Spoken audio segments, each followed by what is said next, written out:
How do you trust yourself again after another disappointment?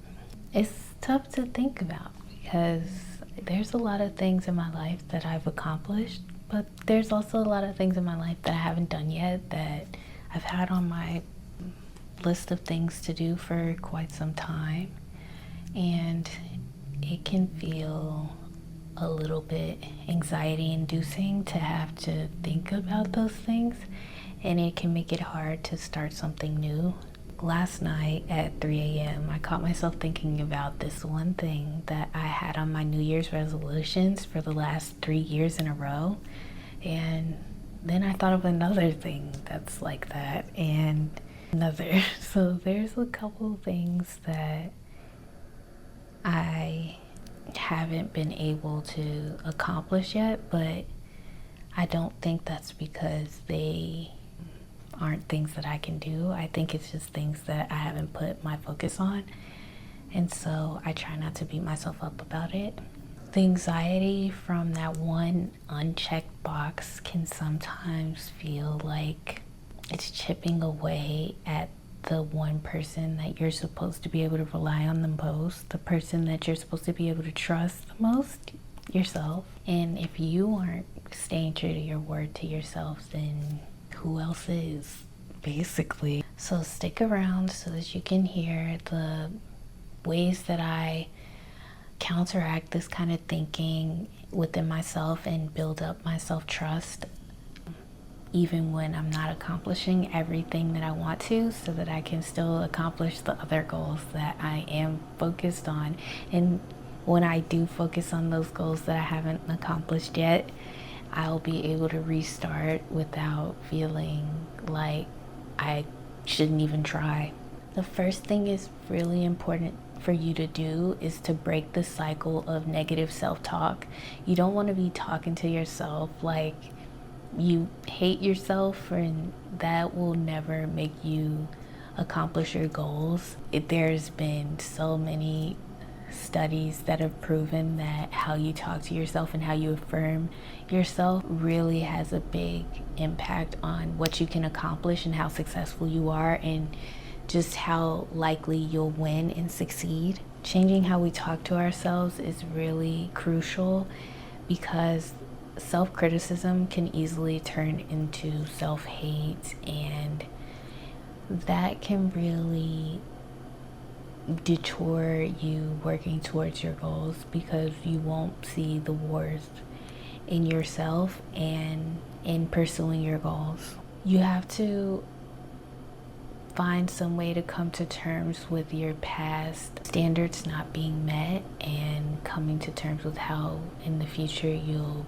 be able to have a better outcome, even if it's your standards were too high before. Lowering your standards in the future can make it so that you aren't feeling like you need to talk down to yourself because you didn't accomplish that thing.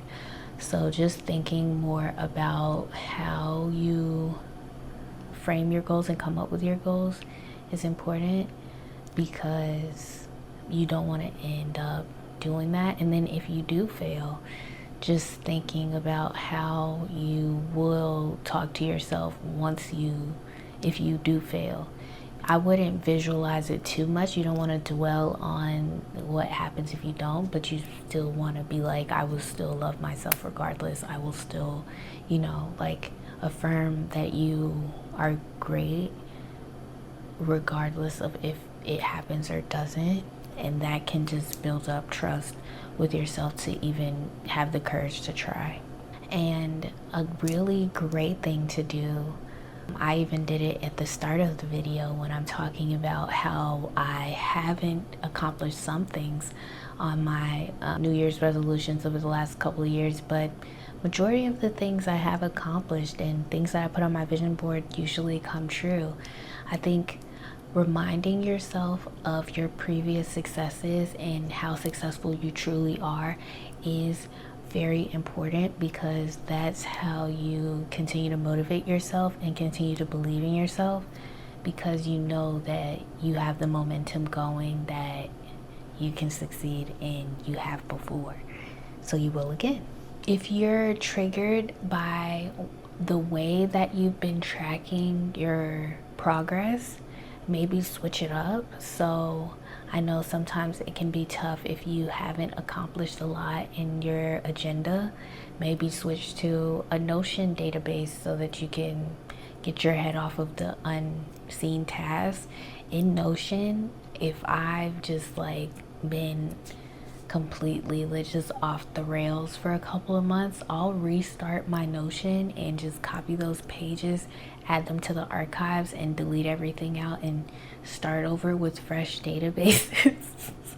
Sometimes, because like I just want to start over fresh and not be reminded of the past failures every time I open my laptop or every time I open my agenda, every time I'm planning something. So I think maybe finding a new way to plan when you have fell off is a good way to just build up that self-trust again, because it's a fresh slate, blank slate. You aren't thinking about the times you have betrayed yourself, And overall, you just have to approach things in your life with the mindset that giving up isn't an option, and that your relationship with yourself is most important.